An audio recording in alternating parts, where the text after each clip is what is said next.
नमस्कार, आप देख रहे हैं डेली 24 भारत में हूं आपके साथ अनीता शर्मा। शुरुआत करते हैं देश दुनिया की बड़ी खबरों से। दिल्ली में क्राइम की घटनाएं थमने का नाम नहीं ले रही हैं। दिल्ली के शाहदरा जिले के जीटीबी एनक्लेव इलाके में एक युवती का शव मिला है जिसकी उम्र करीब 20 साल बताई जा रही है। पुलिस ने ये जानकारी दी। शाहदरा पुलिस ने पत्रकारों से बात करते हुए कहा कि करीब आधे घंटे पहले हमें सूचना मिली कि एक लड़की को गोली मार दी गई है। दरअसल ये मामला दिल्ली के जीटीबी एनक्लेव का है। बीते देर रात यहां एक घर में घुसकर 20 साल की लड़की की गोली मारकर हत्या कर दी गई। पुलिस ने शव को कब्जे में लेकर मामले की जांच पड़ताल शुरू कर दी है और अभी तक लड़की की पहचान नहीं हो पाई है। जीटीबी एनक्लेव का एरिया है। अभी बॉडी देख के लग रहा है 20 साल की उम्र होगी लड़की की, और बॉडी आइडेंटिफाई नहीं हुई अभी तक। मौके पे क्राइम टीम पहुंच चुकी है। जी, एफएसएल भी आ चुकी है हमारे। कौन सा इलाका है? ये जीटीबी एनक्लेव का इलाका है। मैम कितने शॉट गोली मारी होंगी वहाँ पे? Gun shot?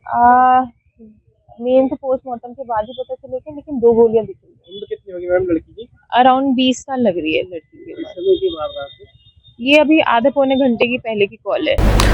आईपीएल 2025 का 30वां मुकाबला बीते 14 अप्रैल को लखनऊ सुपर जायंट और साथ ही चेन्नई सुपर किंग के बीच लखनऊ के भारत रत्न श्री अटल बिहारी वाजपेयी इकाना क्रिकेट स्टेडियम में खेला गया, जहां चेन्नई की टीम आखिरी ओवर में एमएस धोनी के बल्लेबाजी के बदौलत 3 गेंद शेष रहते हुए 5 विकेट से जीत हासिल करने में कामयाब रही।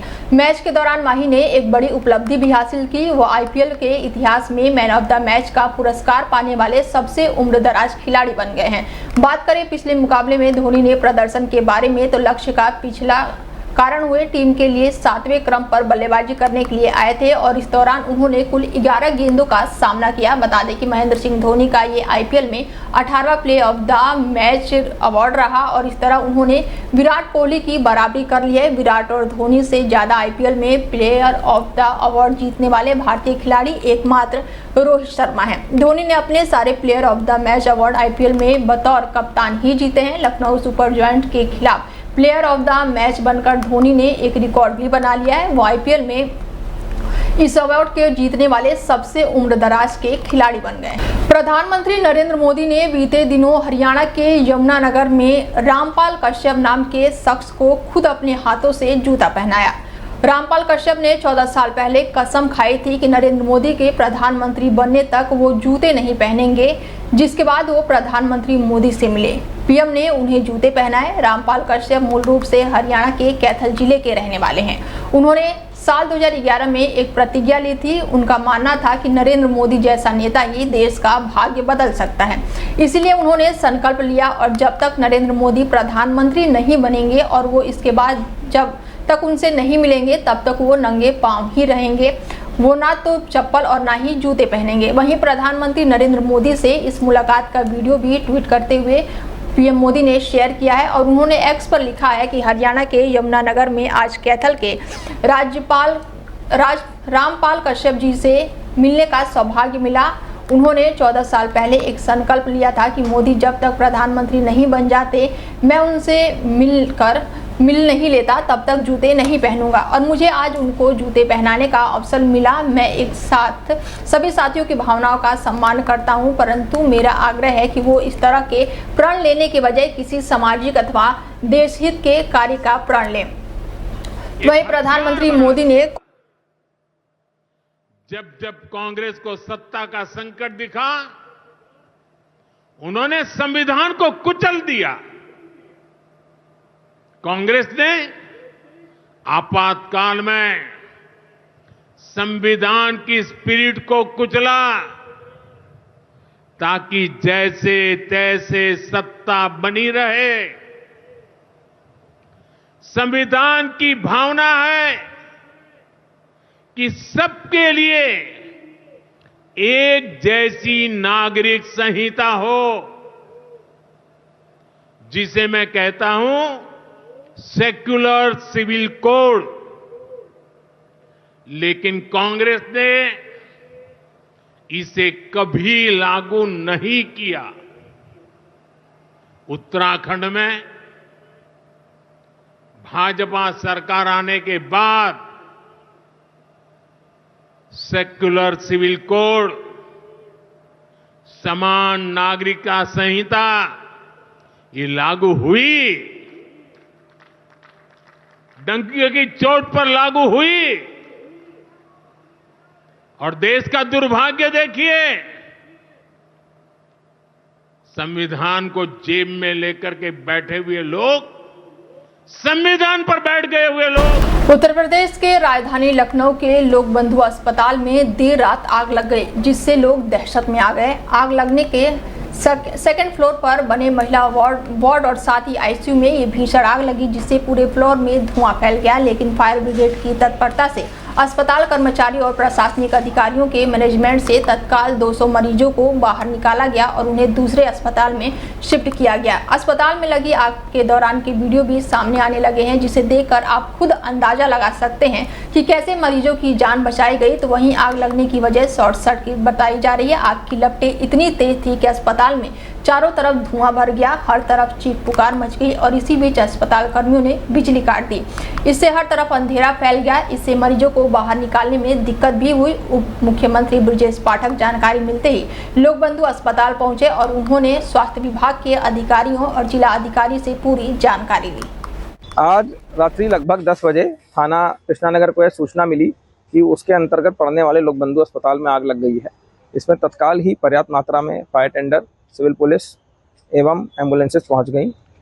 आग पर पूरी तरह काबू पा लिया गया है। इस अस्पताल में कुछ लोग पहले से ही उपचाररत थे, उन सभी को रेस्क्यू करके निकटतम अस्पतालों में आगे के उपचार के लिए भेज दिया गया है। बिहार विधानसभा चुनाव को लेकर महागठबंधन में आज हलचल तेज हो गई है। जहां एक ओर से दिल्ली से केंद्रीय नेताओं की बिहार दौरे शुरू हो गए हैं, तो वहीं बिहार से भी नेता दिल्ली पहुंच रहे हैं और चुनाव से जुड़े मुद्दों पर अहम चर्चा कर रहे हैं। और इसी कड़ी में नेता प्रतिपक्ष तेजस्वी यादव आज कांग्रेस अध्यक्ष मल्लिकार्जुन खड़गे से मुलाकात करने वाले हैं और इस दौरान कांग्रेस नेता राहुल गांधी भी मौके पर मौजूद रह सकते हैं। आरजेडी और कांग्रेस नेताओं के बीच होने वाली इस अहम बैठक में महागठबंधन में सीट बंटवारे को लेकर बातचीत हो सकती है। इतना ही नहीं, तेजस्वी यादव अब सीएम पद को लेकर भी कांग्रेस नेतृत्व से सीधी बात कर सकते हैं। बिहार में विधानसभा का चुनाव है और हाल के दिनों को देखते हुए कांग्रेस के नेताओं की ओर से जिस तरह से महागठबंधन में सीएम फेस को लेकर टिप्पणी की जा रही है, ऐसे में इस मीटिंग को लेकर ऐसा माना जा रहा है कि उन्हें टाइट करने के लिए ही तेजस्वी यादव दिल्ली पहुंचे हैं। चाहे बिहार कांग्रेस के प्रदेश अध्यक्ष हो, बिहार के कांग्रेस प्रभारी हो या फिर कन्हैया कुमार हो, कोई भी खुलकर ये नहीं कह रहा कि तेजस्वी यादव महागठबंधन में सीएम का फेस है। इतना ही नहीं, जब हाल ही में सचिन पायलट आए तो उन्होंने भी सीधे तेजस्वी यादव को सीएम फेस नहीं बताया।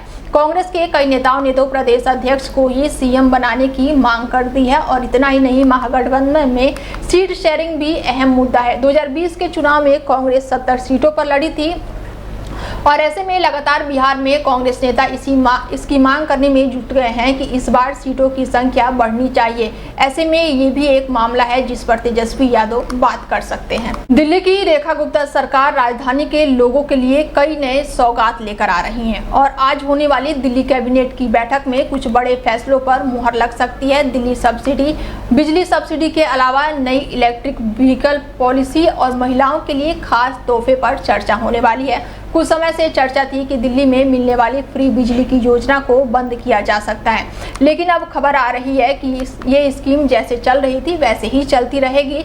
200 यूनिट तक बिजली पूरी तरह से मुफ्त रहेगी। 201 से 400 यूनिट तक बिजली पर 50% सब्सिडी मिलेगी और इस योजना को 31 मार्च 2025 तक बढ़ाया जा चुका है और अब इसे और आगे बढ़ाने की तैयारी है। दिल्ली सरकार अब इलेक्ट्रिक व्हीकल को बढ़ावा देने जा रही है। इसके तहत कई बड़े फैसले लिए जा सकते हैं। 15 अगस्त 2025 से नए सीएनजी ऑटो का रजिस्ट्रेशन बंद कर दिया जाएगा। पुराने सीएनजी ऑटो को ई ऑटो में बदलना अनिवार्य होगा। इसके बाद सभी नए परमिट सिर्फ ई ऑटो के लिए जारी होंगे और 15 अगस्त 2026 से पेट्रोल, डीजल और सीएनजी दोपहिया का रजिस्ट्रेशन भी बंद हो जाएगा और 2027 तक दिल्ली में कूड़ा उठाने वाले सभी वाहन इलेक्ट्रिक हो जाएंगे। बता दें कि आम आदमी पार्टी जब सत्ता में आई तो उन्होंने दिल्ली वालों को फ्री बिजली का तोहफा दिया था और ये योजना पंजाब जैसे कई दूसरे राज्यों में भी शुरू हुई। दिल्ली विधानसभा चुनाव में प्रचार के दौरान बीजेपी ने भी मुफ्त बिजली स्कीम को जारी रखने का वादा किया था, जिसे अब सीएम रेखा गुप्ता पूरा करने जा रही हैं। सीएम रेखा गुप्ता फ्री बिजली सब्सिडी स्कीम में कुछ बदलाव करेंगी, ऐसा लग नहीं रहा है। राजस्थान की पूर्ववर्ती अशोक गहलोत सरकार में कैबिनेट मंत्री रहे प्रताप सिंह खचरियावास के जयपुर में सिविल लाइंस स्थित आवास पर मंगलवार सुबह से ईडी की छापेमारी लगातार जारी है। ईडी की टीम इस वक्त कांग्रेस नेता के घर पर मौजूद है और जांच पड़ताल कर रही है।